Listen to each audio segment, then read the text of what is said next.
My name is Krysia Villon, and I am representing my business Chicky's Kitchen, based out of Newton, Massachusetts. I am also a Mount Holyoke College alumna of class of 1996. I wanted to introduce to you my kitchen, or Chicky's Kitchen. Chicky is my nickname that was given to me by my abuelo, or my grandfather, a long time ago. I was always very little, and so he used to call me, like a lot of people do, a term of endearment. You call your small child or small girl chiquita, which means like little girl, right? And then it became shortened to Chicky, and so that became my nickname for most of my young life. And so I wanted to explore a little bit a special dish called Carapulcra. That is a South American, Peruvian dish that's very ancient, has very ancient Andean and Incan roots. Before I get into that recipe and why I chose that for this particular presentation, I wanted to talk a little bit about the Embodied Taste exhibit at the Mead Museum of Amherst College. So last fall, a group of 16 students at the Mead Art Museum at Amherst explored food and eating through the lens of anthropology and art. They researched different food pathways and recipes and charted how food choices reflect hierarchies of gender, of race, of class, and colonization. They explored how food shows up as a subject and object of artistic representation across various places and eras. Their research fed the creation of Embodied Taste, an immersive exhibition of food and how it moves through our bodies and through our world. Inside the gallery, visitors encountered a montage of women cooking in popular media, such as Julia Child's and Patti LaBelle's cooking shows, and also Doña Angela's YouTube channel, De Mi Rancho a Tu Cocina. Next to the video montage sits a long counter with a wooden box and a bunch of index cards. Each card bears a recipe or a memory from visitors and from student curators that are all mixed together.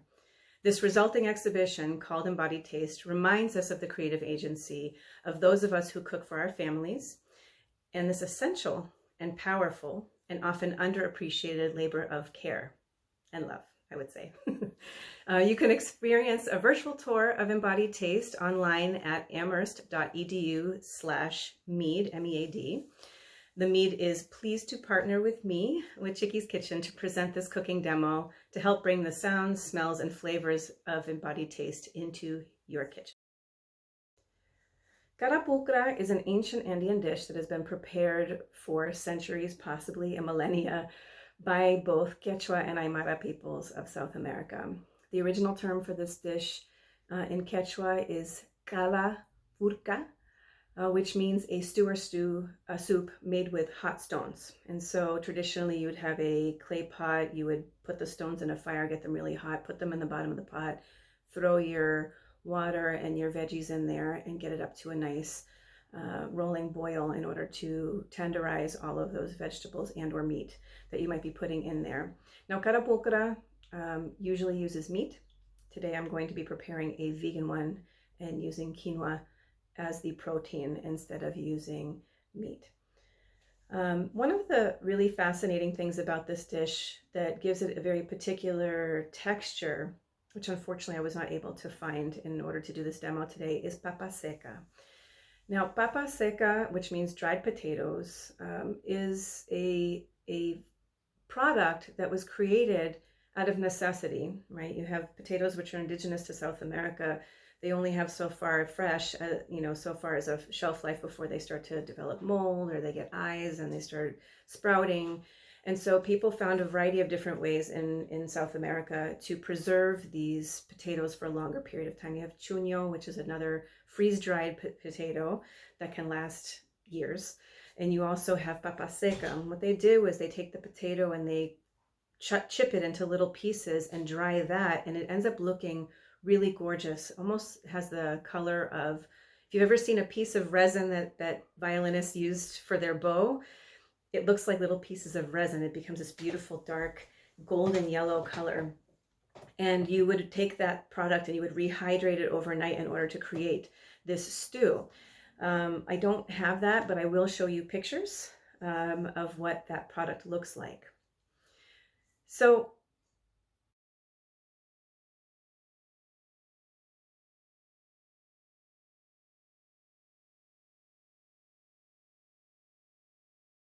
when you make this particular stew, and I really thought about embodying taste and what this dish might have looked like pre-colonization.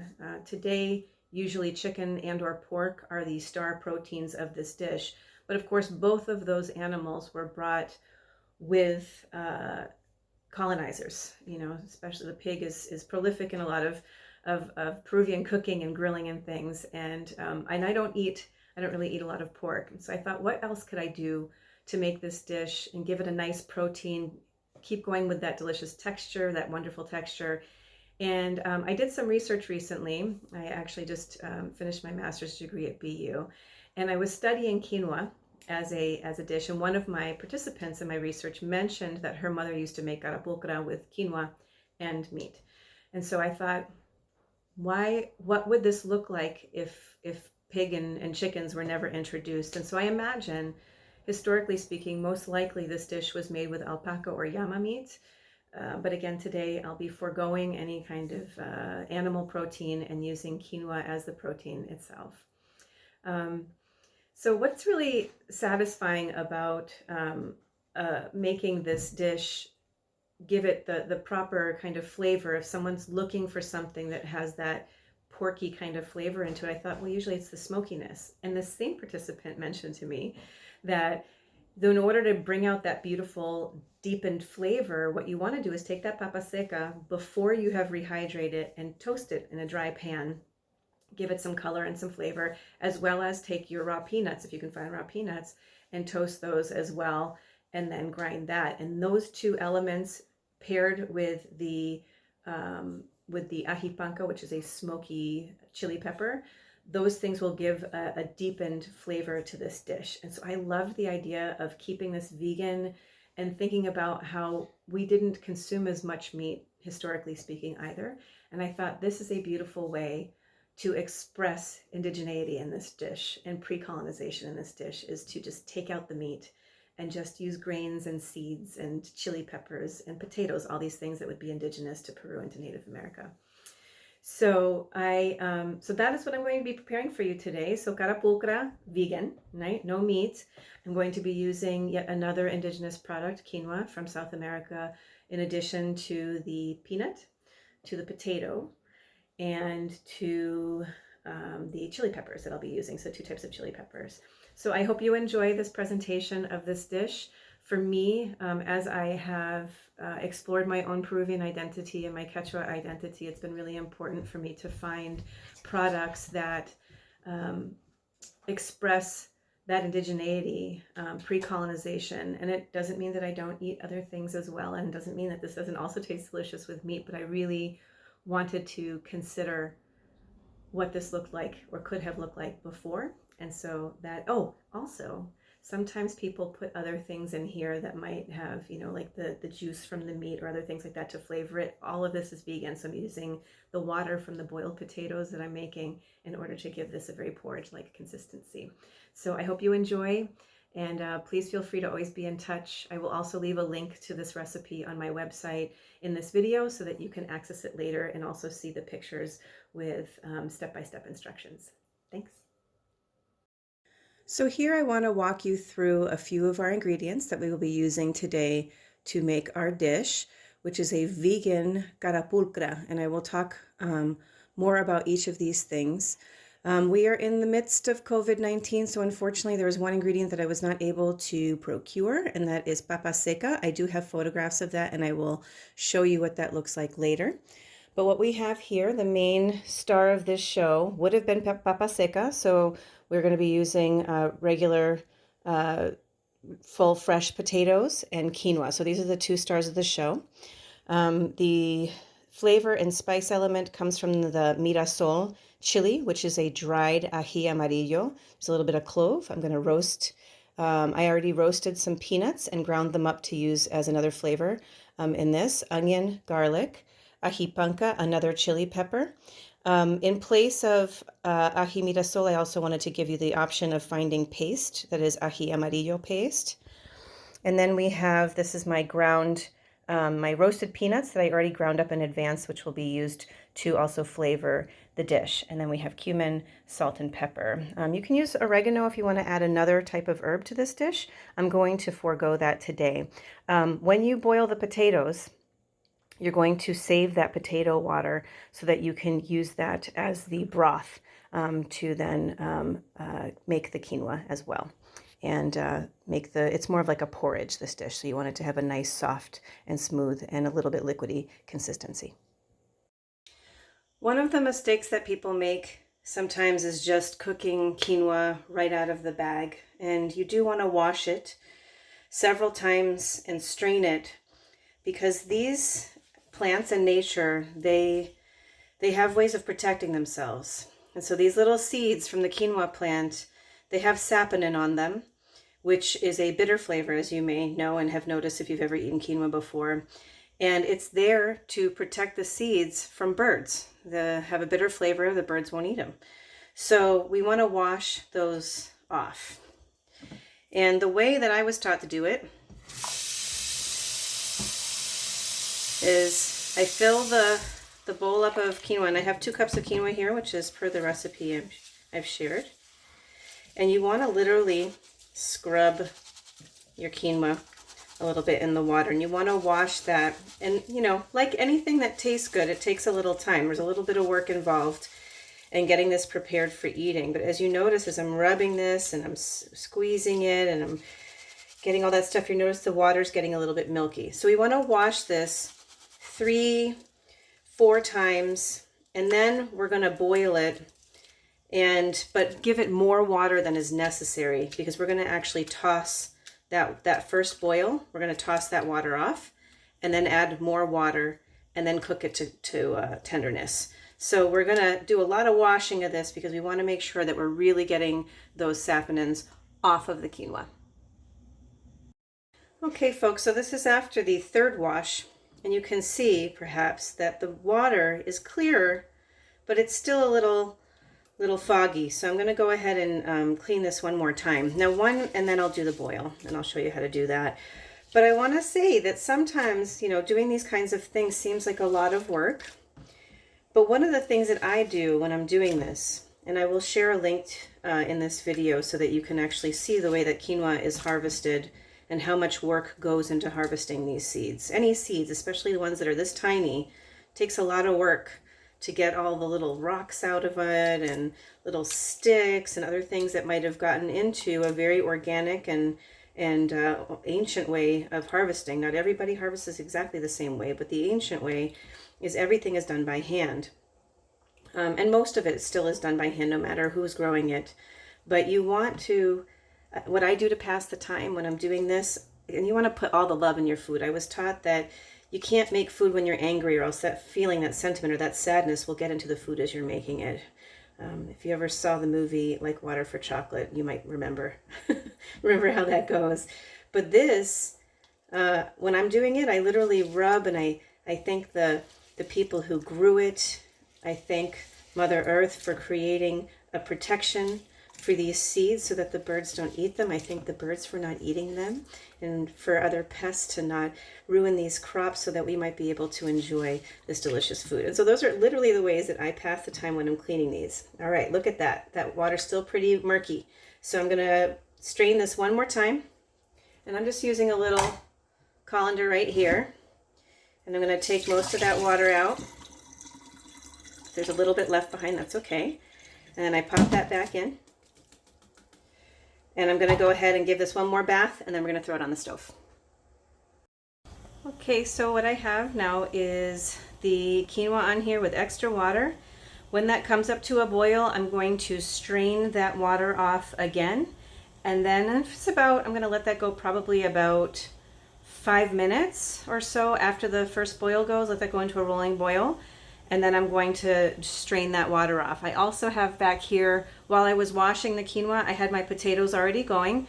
As I mentioned before, normally you would use papa seca for this, and it would have soaked overnight, and I'll go through that process through pictures at some other point.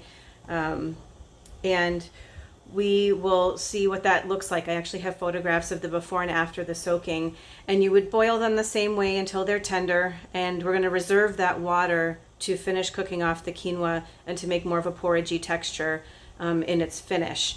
So we're not going to throw that water away, we will keep that. But we're going to go ahead and let those potatoes be tender, let them cool off, and then cube them after they're finished cooking. This has been going for about 4 minutes, and I'm going to go ahead and see all those bubbles. I'm going to get all that stuff out of there. So I'm going to turn off the flame, strain this, and fill up the water again and start all over again.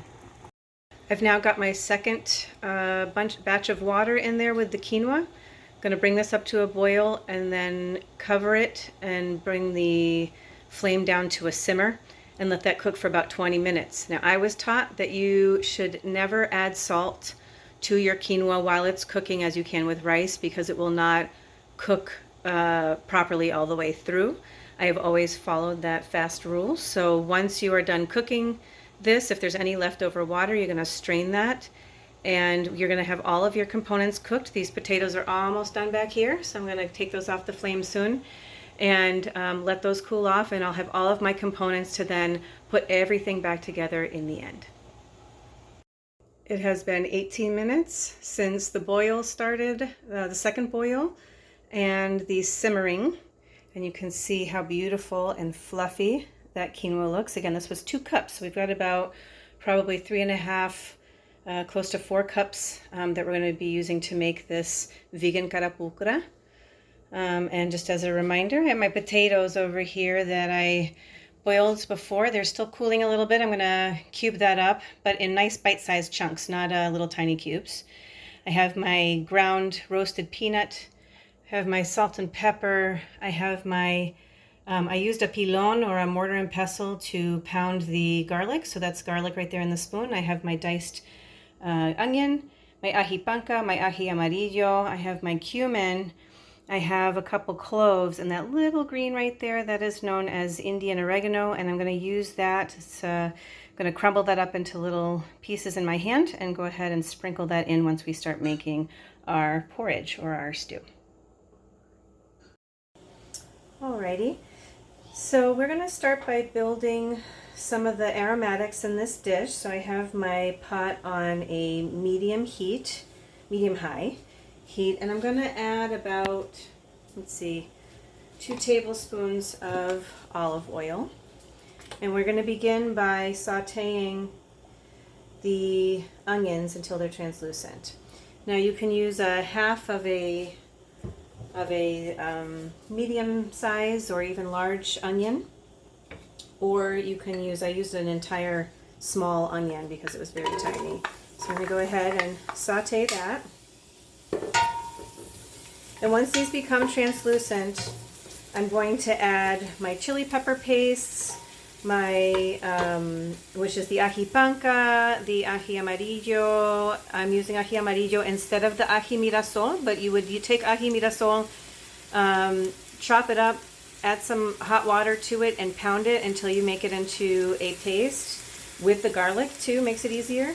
But in this case, because I only have a few left and I'm trying to save them, and I can't find them in stores right now, I'm using ají mirasol in its place. But normally, if you use the ají mirasol, it's a dried pepper, and you would take that and you'd put it over an open flame until it gets charred a little bit on the outside, again, to develop that beautiful smoky flavor.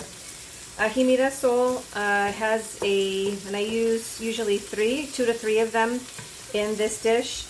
But this time I'm using about a teaspoon of ají amarillo paste in its place. I haven't been able to find frozen peppers. You can usually find ají amarillo frozen in a local Latino bodega, or in specialized international supermarkets. We'll have it usually in a jar in a paste form, or frozen, the whole pepper.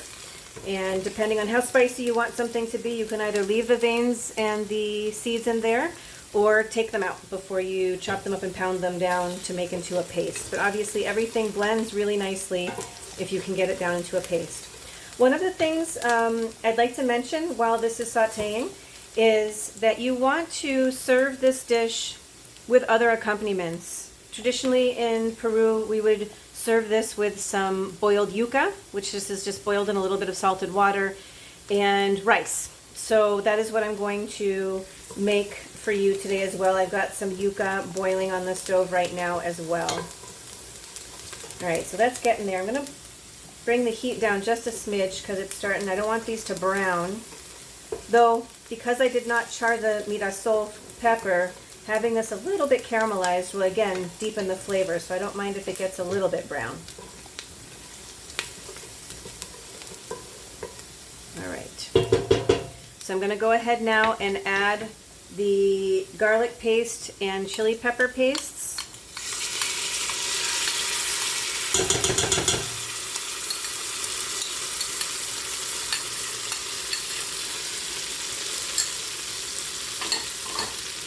I'm going to let this cook a little bit. Just, not even a minute really. I'm just trying to get it, and you'll be able to tell by the smell. Yep, that's getting cooked. We don't want it to burn, and we don't want to lose the moisture in there either, because that's going to develop a nice flavor in the dish. But I do want it to start to really smell like, just have all those flavors wafting around the kitchen. All right, so that's good. I'm going to now add my cumin. Just like in Indian cooking, if you're using cumin, you want to add it in the beginning. Just a smidge of pepper. I'm going to do a nice sizable pinch there. And I'm just going to add also a little pinch of salt to soften those onions a little bit more if need be. And I reserved that potato stock. So from soaking, if you were soaking the papa seca, you would have reserved that water that you used to soak it overnight, and you want about 2 to 3 cups of that. But because I boiled fresh potatoes, or papa fresca, what I'm going to do is I'm going to add the potato water now, and I undercooked my potatoes a little bit earlier, and I'm going to bring that back in just a moment to sort of absorb some of these delicious flavors, but not too much because they're already pretty much cooked. So we got a nice stock going here.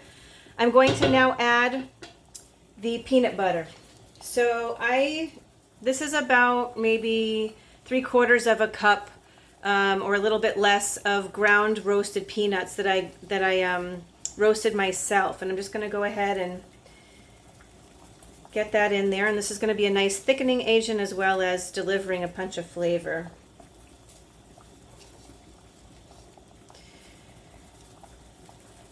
In Peru, there is, like in Mexico, people may be familiar with the molcajete, which is the small mortar and pestle, and there are bigger ones as well, right, that are used. But in Peru, we don't do mortar and pestle. What we have is what is called a batan. It's a large stone slab, and there's a rock. It's like moon-shaped, and people rock the stones back and forth in order to make paste, and they do it like this, and then they lift it up and they scrape everything back together, and then they keep going until it turns into a beautiful paste. So this would have been made in that fashion, right? You would have taken your peanuts and ground it that way. You would have taken your chili peppers and your garlic or even onion, would have just mashed everything into a beautiful paste. I did everything separately by hand, so because I don't have a batan. And I do have a molcajete, but I'm also using some modern equipment in order to make this dish today. So I used a little spice blender in order to grind my my peanuts. Okay, so I'm going to go ahead and add my So we cooked the quinoa as I showed you earlier. I'm going to add this into there. Normally I would have the papa seca in here not cooked yet. It would hang out in here for like 45 minutes, and then I would open, and if I need to add more water I can, but I'm going to go ahead right now and add this quinoa. And I want to bring this up, the heat, now bring it up to high, because everything's been kind of sitting out a little bit and it's not as hot as it was when I first cooked it. So I'm going to go ahead and I'm going to take all of this quinoa and put that in there. Now, because I'm also boiling some yuca, I'm going to maybe reserve some of that water in case I need to really moisten this a little bit more. One of the tricks in Peru that people use, if for some reason the coloring is not as attractive, like I don't mind this sort of reddish brown color from the ajipanca. I think it's beautiful and it's natural, but sometimes we do use turmeric to color things. So if you ever notice, like one of our dishes, which is called ají de gallina, which uses ají amarillo and shredded hen meat, it has a very yellow color to it, and it's not just from the ají, from the pepper. People often will put the little touch of turmeric in there to make it more yellow. All right, so this is going to kind of hang out, and I see a little piece of peanut that hasn't broken down, just mashing that a little bit. And now I'm going to add the potatoes into it, and this is just going to hang out for like 10 minutes until the flavors all kind of come together. I am not going to add turmeric to this. Again, keeping it indigenous. I'm not putting any other things in here. The only thing that I added, of course, was not a wild onion or wild garlic, but I added onion and garlic that we most often find in supermarkets here. I'm going to add now another half a teaspoon of salt. And then I'm going to taste it and see how I feel about the salt content. I might want to add a little bit more, like another half a teaspoon, but I always start small in the beginning so not to oversalt anything. All right. So I'm going to let that hang for about 10 minutes, and then I'm going to give it a taste. If folks have never worked with yuca before, I wanted to show you what the boiled yuca looks like after it's been cooked. And I want you to notice that in here there's a very long fiber. You want to remove that before eating, or else you're going to be chewing on that for a very long time. So as you slice this, usually into finger-sized pieces for your dish, you want to remove that vein on the inside. Unfortunately, I only have one hand to do this, but I don't think I'm going to be able to do this with one hand. But hopefully you see what I'm seeing right here. You want to remove that vein in here, or that fiber, it's not a vein, the fiber.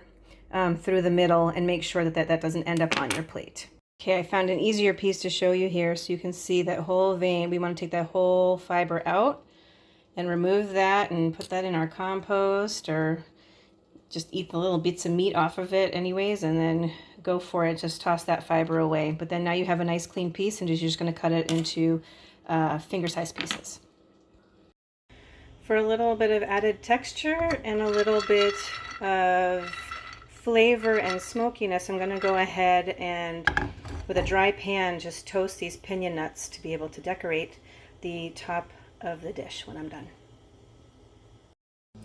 Alrighty, so our dish is all ready.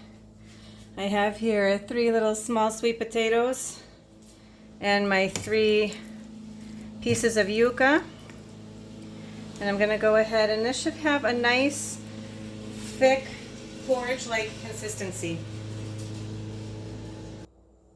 All right, so here we go. You see it's got a nice loose texture to it. And it's going to get that beautiful, it's got that beautiful ajipanca color with I can smell the peanut in there. It smells amazing. And so I'm going to go ahead, and that's a good enough serving. So you got your potato, you have your quinoa, your chilies, you got your yuca, your sweet potato. I'm going to go ahead and sprinkle some of those toasted pine nuts that I mentioned earlier that I did in the pan. And just to add a little dash of color, just to make it look pretty. A little bit of parsley there. So folks, I hope you enjoyed joining me today in my kitchen, Chiqui's kitchen, to produce a beautiful ancient dish known as Carapulcra, but this is the vegan version using quinoa. So enjoy, or buen provecho. I hope you have fun making this, and don't forget to thank your quinoa for all the work that you're putting into it, all the work that it took to grow those beautiful and protein-enriched seeds. Your potatoes, which also, don't forget, are a vegetable. There's good nutrients in there as well. Your yuca, your rice, whatever kind of rice. You could do wild rice, you could do white, brown, you could do a mixture. And then if you want to forgo the yuca. I have to tell you though, it's a good combo. You can forgo the yuca if it feels like it's too much starch for you. But this, folks, is a hearty lunch and it will sustain you well throughout the day as you're doing your work. So again, enjoy. Buen provecho.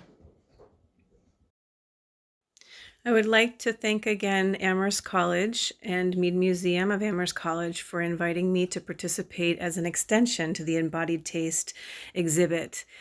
Thank you so much for joining me in my kitchen. I hope that you stay well, stay healthy, and I hope to see you soon.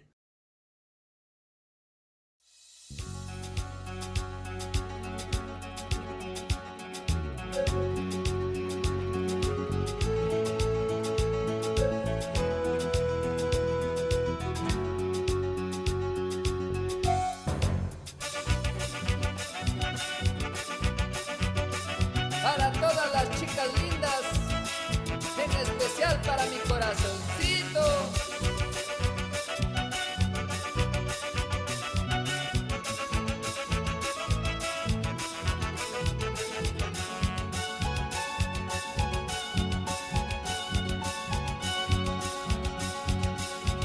Qué linda flor, qué hermosa flor, qué linda flor.